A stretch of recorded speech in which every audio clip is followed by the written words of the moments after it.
뭐 민주당의 공천 가지고 자꾸 이제 언론에서 뭐 논란도 많고 또 뭐 실제적으로 뭐 탈당하고 막 이재명 대표를 공격하는 분도 계시고 근데 보면서 뭐 물론 본인이 기자회견 하시면서 그 얘기 했지만 친명과 친분 이런 거 나누고 또 그거 갈등 있는 것처럼 하고 최근에는 언론 보도를 오늘 물론 홍익표 원내대표는 그게 아니라고 분명히 명확하게 자기가 SNS 글을 썼습니다만 자꾸 이렇게 민주당에 공천 갈등이 있는 것처럼 부추겨지고 있는 모습 또 공천에 반발해서 탈당하면서 당에 여러 가지 좀 안 좋은 영향을 미치는 요소들 어떻게 보고 계세요, 위원장님은?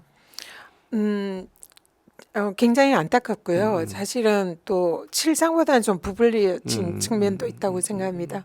지금 그 이제 공천에 반발하고 뭐 탈당하거나 뭐 지금 현재 농성하고 계신 분도 계시긴 네, 하지만 네, 네. 또 한편으로는 당의 그런 전략적인 판단에 존중해서 따르는 이제 저도 그런 이제 그 기자회견을 했고 네. 또 지금 그 대전에 그 대전 그 지역은 뭐 모르겠는데요. 예, 예, 예. 거기에 그 허태정 전 허태정 대전시장도 시장, 예. 그분도 정말 저 못지않게 지역에서 바닥을 다지고 엄청나게 이런 총선 준비를 많이 해왔던 그런 예비 후보인데 당이 전략 공천을 하니까 그렇죠. 사실 저는 그분이 불박하지 않을까 뭐 이렇게 좀 걱정도 했는데 그 승복하고 불출마 선언을 하더라고요. 그런 부분이 근데 그렇게 많이 부각이 안 되고 예. 또 뭐 양승조 지사의 예, 경우에도 맞아요. 험지로 그 갔죠, 이 완전히. 그냥 선거운동 하던 지역을 음, 음, 또 당에서 이제 다른 지역으로 옮겨라 그러니까 거기에 대해서 승복하고 또 맞습니다. 대전 지역, 충남 지역에서 험지인 네, 곳으로 그렇게 이제 또 기꺼이 그렇게 네. 따르는 모습을 보면서 이런 부분도 사실은 불복하는 부분과 거의 동일하게 아니면 거의 이상으로 평가되고 언론에 보도되고 민주당이 이렇게 선당우사하는 이런 분들이 있다 많다 이런 보도가 있어야 되는데 그러니까. 그런 건 없고 없어요. 그냥 불복하고 네, 당내에 총질하는 음. 이런 것만 계속 언론에 보도가 맞아요. 되니까 민주당은 야 총선에서 내부의 분란과 분열만 있다 이렇게 보이는 거예요. 그렇죠. 그래서 이 부분에 대해서도 민주당은 이렇게 선당우사의 정신으로 이 당의 판단이나 전략적인 판단을 존중하고 따르는 이런 분들이 많다. 네. 그런 거가 오히려 뭐 국힘보다도 그런 부분이 좀 더 부각이 될 필요가 있다. 이런 생각을 합니다. 물론 지금 이제 불이익을 받아서 좀 뭐 그렇게 이제 당에 대해서 이렇게 비판을 하거나 이런 분들도 있지만 이분들도 사실은 다 누구나 마찬가지거든요. 그리고 특히 어떤 책임 있는 자리나 혜택을 많이 받으신 분들은 좀 더 자기 자신이 아니라 좀 멀리서 선당우사하는 마음으로 민주당 총선 승리를 위해서 내가 어떤 역할을 하고 어떻게 하는 것이 좋은가 이런 고민을 같이 좀 해주셨으면 좋겠다. 그러니까요. 그런 생각합니다. 그러니까 이수진 의원은 뭐 김영주 전 국회 부의장 두 사람이 탈당을 했잖아요. 뭐 아직까지는 밝혀지진 않지만 김영주 전 부의장 같은 경우에는 뭐 국민의힘에서 러브콜을 보내고 있다 뭐 이런 얘기까지 있더라고요. 근데 그분들이 이렇게 탈당하고 반발하고 나가는 거를 지금 비교해서 뭐 위원장님도 그렇지만 아까 말씀하신 몇 분 양승조 지사도 그렇고 허태정 전 시장도 그렇고 그렇게 하면 안 좋은 거 아닙니까? 개인적으로는 제가 경험을 해보니까 네.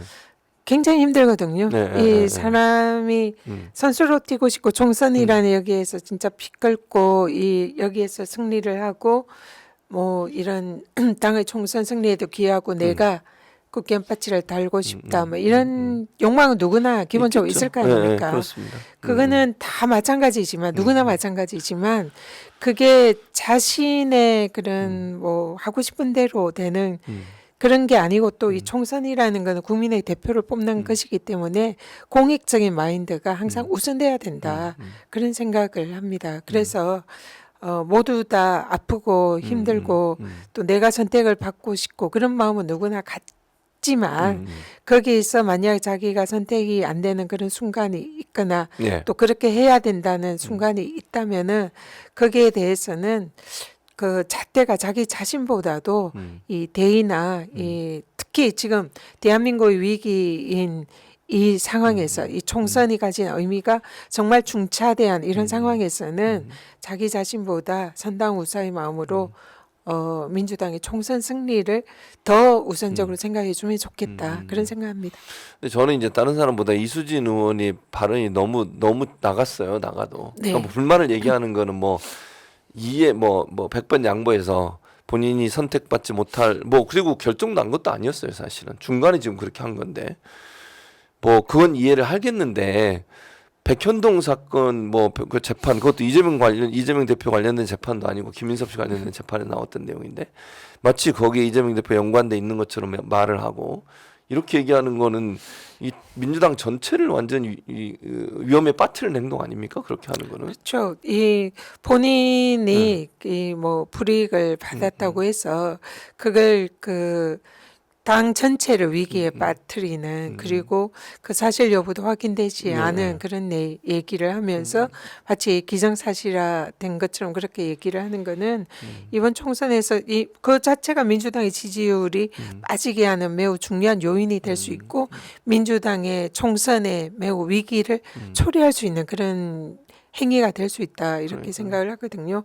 그래서 아무리 좀 그 마음은 좀 충분히 이해하고 너무 마음이 아플 거다, 가슴 아플 거고 거기에 대해서는 좀 같은 이런 동병상련의 그런 느낌도 있고 위로를 드리고 싶습니다. 그렇지만 그런 순간이라 하더라도 이게 우리가 지금은 단합해서 윤석열 정권에 대해서 싸워야 되는 거고 그런 총선이기 때문에 내부 총질보다는 조금은 한 번 더 좀 숙고하시고 좀 고민하는 이런 모습을 보여줬으면 좋겠다. 근데 반대로 네. 이제 국민의힘 같은 경우에는 마치 문제가 없는 것처럼 이렇게 보여지고 언론에서 이제 별로 그런 부분 보도 안 하죠. 오늘도 이제 저희 그 오마이 TV 스튜디오 건너편에 이제 국민의힘 당사가 있거든요. 거기 아직도 집회하고 계세요. 어떤 분은 삭발도 하시고 지금도 막 그 여러 군데에서 몇 분이 오셨더라고요. 그러니까 한 사람이 아니고. 그 막 뭐 항의하고 집회하는 게 계속 지금 하고 계시는데 그런 부분은 전혀 부각이 잘 안 돼요. 네. 근데 국민의힘의 공천은 어떻게 보고 계세요? 이게 지금 사실은 네. 민주당의 공천이 마치 분열하고 갈등하고 이런 걸로 막 언론에 비춰지고 네. 있지만 실제로 국민의힘 경우에도 방금 말씀하신 대로 지금 뭐 당사 앞에서는 삭발하고 네. 농성하고 이런 분들이 엄청 많거든요. 네, 그래서 사실 근데 이런 부분은 지금 별로 부각이 안 되고 안 있어요. 돼요. 그래서 네. 기울어진 언론 환경을 지금 실감을 하는 것 같고요. 그리고 또 하나는 국민의힘은 이런 공천 갈등이 그 생길 수 있는 소지를 아예 싹을 자른 거 아닙니까 그동안 예. 내부에서 쓴소리하거나 뭔가 문제 제기를 할 수 있는 사람들 자체는 아예 총선 국면에서 다 당으로 뭐 네. 당 밖으로 내보내거나 네. 아니면 입틀막 하거나 입틀막. 그런 상황이잖아. 뭐 유승민 의원이라든지 그 전에 뭐 장제원, 김기현, 뭐 나경원 이런 뭔가 좀 총선에서 뭔가 약간은 그래도 그 목소리를 낼 수 네. 있을 여지가 있는 분들은 거의 다 문제가 될 만한 사람들 다 사전에 정리를 했고 네. 그리고 또 쫓아냈고 네. 이준석 대표 같은 경우에는 이제 사실상 당 밖으로 나가게 되고 그렇죠. 그러니까 당 내부에서 쓴소리 할 수 있는 사람들은 지금 국민의힘은 거의 남아있지 않고 그냥 거기에 순종하고 맹목적인 복종을 할 만한 사람들만 거의 이제 지금 남아있는 형국이죠. 그러니까 이미 기본적으로 국민의힘의 경우에는 쓴소리하거나 분열이나 갈등할 소지가 아예 그걸 강압적으로 거의 다 정리를 한 상태고 네.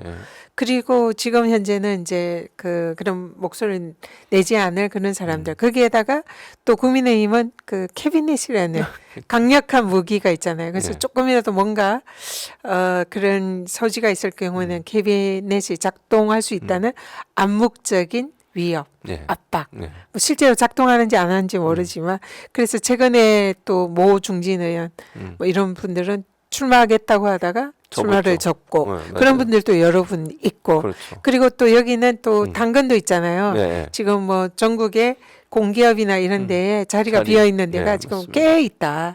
그래서 이 총선 전후로 그쪽으로 보내면서 그러니까 자리 재배치를 한다는 이런 여러 가지 이런 게 이제 지금 다 있는 상태에서 이미 다 진압을 하는데 그럼에도 불구하고 예. 저렇게 농성을 하고 반발을 하는 게 있다는 거는 그 국민의힘 공천이 결코 민주적이지 않고 그렇게 좀 일종의 사천 의 형태로 진행된다는 반증이거든요. 반증이다. 근데 민주당의 경우에는 그런 것들이 애초에 없고 정말 민주적으로 하는 거죠. 그랬었죠. 그리고 시스템 공천을 하고 있는 거죠. 그렇죠. 그래서 여기에 대해서 사실은 그 시스템에 따라줘야 되는 그런 이제 사실 책임 있는 자리에 있는 분들께서 네. 거기에 대해서 뭔가 그 반발을 하고 분열을 하고 갈등을 하는 것은 이거는 좀 바람직하지 문제가 않다. 있다. 그리고 맞아요. 이걸 국민의힘 한동훈 비대위원장이 마치 자기들은 아무 문제가 없는 듯이 포장하면서 민주당의 공천에 현미경을 들이대면서 네. 하나하나 뭐 잔소리하고 훈수하고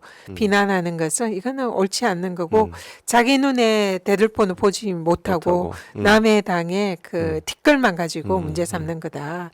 그래서 이거는 비겁하다. 예, 그런 생각이 듭니다. 예.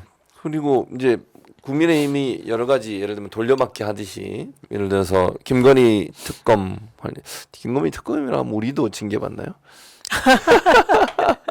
아니 네. 들으셨죠? 네, SBS 네, 보도 네. SBS 방송에서 김건희 여사 특검이라고 하는 김건희 특검이라고 그게 징계받고 그게 그게 말이 뭡니까, 됩니까? 그게 그러니까 언론에 그런 식으로 재갈을 물리기 위해서 방심이 방통위를 그렇게 열심히 자기 측근을 임명하려고 하고 네. 측근으로 메우고 네. 온갖 편법을 동원하고 그렇죠. 그런 거 아닙니까? 그래서 그러니까요. 그런 걸 지금 이제 현재 현장에서 작동하는 거고요.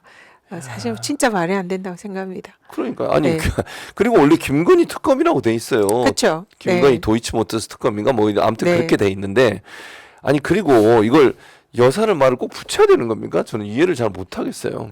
그거 참 그러니까 살아있는 권력에 그렇게 진짜 딸랑딸랑하는 충성하는 그런 모습을 지금 방심이가 이제 보이고 있는데 예, 사실 저런 걸 바로잡기 위해서도 민주당이 총선 승리를 해야 되는 반드시 거죠. 하죠. 예, 네. 맞는 말씀.